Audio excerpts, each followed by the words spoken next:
Sebanyak 1.326 calon jemaah haji termasuk petugas akan berangkat ke Mekah dari Provinsi Jambi untuk melaksanakan ibadah haji. Ribuan calon jemaah haji tersebut masuk dalam 3 kelompok terbang atau kloter, yakni kloter 10, 11, 12 embarkasi Batam. Untuk informasi selengkapnya akan disampaikan langsung oleh wartawan Tribun Jambi, Darwin Sijabat yang kini sudah terhubung bersama kami. Silakan Darwin.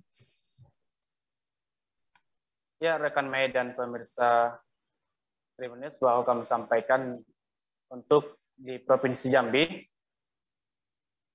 pada pelaksanaan haji pada tahun 2022 akan memberangkatkan sebanyak 1.326 calon jemaah haji yang akan berangkat pada tanggal 25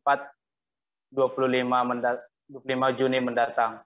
Dan kami sampaikan untuk tahun 2020 ini, dari 1.326 calon jemaah haji tersebut akan dibagi menjadi 3 kloter, yakni kloter 10, 11, dan 12. Dari 11 kabupaten kota yang ada di Provinsi Jambi, untuk kloter 10 itu terdiri dari Kabupaten Kerinci, Sungai Penuh, Kota Jambi, Tanjung Jabung Barat, dan Tanjung Jabung Timur. Sementara untuk kloter 11 itu dari Kota Jambi, Muara Jambi, Batanghari, dan Merangin. Sementara untuk kloter 12 itu dari Kabupaten Merangin, Sarolangun, Bungo, dan Tebo. Nah, untuk menjelang keberangkatan calon jemaah haji tersebut,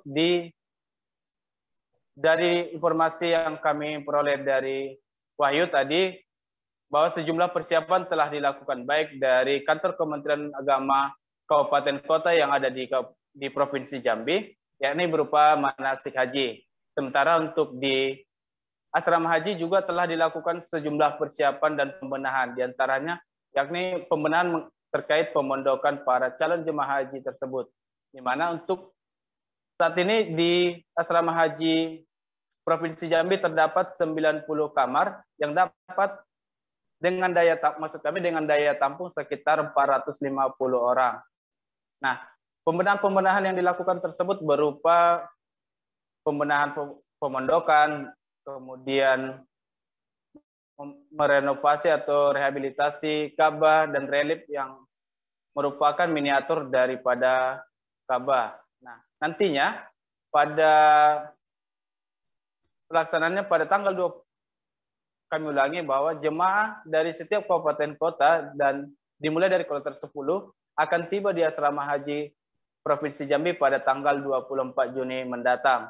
Di sana, para calon jemaah haji tersebut akan mengikuti sejumlah proses. Salah satu prosesnya disebut one stop service, di mana panitia yang dari Kemenak Provinsi Jambi akan melakukan cek kesehatan kembali terhadap setiap peserta, kemudian berupa pengecekan kembali administrasi dan pemberian living cost sekitar 1.500 rial. Nah, pada hari yang sama tersebut, seusai salat asar, kemudian nanti setiap peserta yang telah tiba, setiap kloter tersebut dilakukan pemantapan bimbingan manasik. Nah, kemudian setelah salat isya, setiap peserta akan dipertemukan dengan ketua rombongan dan ketua regu. Nah, tujuan mempertemukan tersebut agar nantinya pada saat pelaksanaan ibadah haji tersebut dapat berlangsung dengan tertib dan mengetahui setiap ketua-ketua regu tersebut mampu dan mengetahui lalu lintas perjalanan ibadah haji tersebut sehingga dapat berjalan dengan khusyuk. Di samping itu juga setiap nantinya karena posisi saat ini suhu di Mekah itu sedang panas, jadi setiap peserta calon jemaah haji diimbau untuk menjaga kesehatan dan sering minum karena posisi di sana itu sedang panas. Sementara untuk keberangkatan nanti, keluarga yang ingin memberangkatkan itu diimbau untuk tidak ikut ke asrama haji. Karena apa? Karena pada dasarnya di asrama haji itu posisi sudah netral.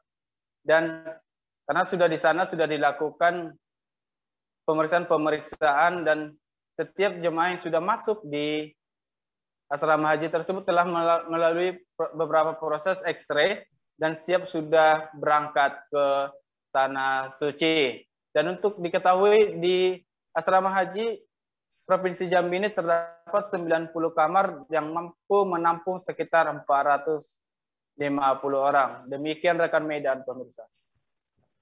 Terima kasih Darwin atas laporan Anda, dan Tribuners, wartawan kami juga telah menghimpun wawancara dengan Kabid Penyelenggaraan Haji dan Umroh Kemenak Provinsi Jambi. Berikut tayangannya untuk Anda. Kan penerbangan internasional.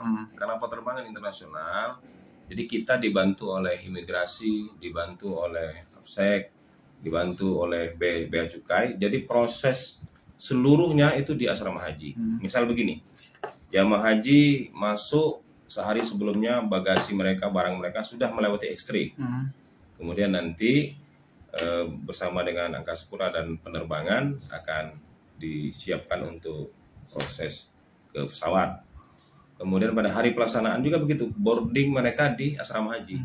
Jadi nanti direncanakan proses kita dibawa dengan angkutan darat dari asrama haji ke Bandara Sultan Taha. Nanti akan turun pesawat tidak di ruang tunggu, tetapi akan turun di depan pesawat, turun dari bus langsung naik pesawat. Jadi proses boardingnya justru di asrama haji. Ya, itu dalam rangka ya memberikan layanan lah kepada jamaah, memudahkan jamaah proses, dan ini juga penerbangan internasional. Nah nanti di asrama haji diterbangkan ke Bandara Hang Nadim Batam, juga demikian. Mereka sudah di sini sudah menerima boarding pass untuk Saudi Airlines. Jadi mereka sudah steril lah begitu. Terima kasih sudah nonton. Jangan lupa like, subscribe, dan share ya.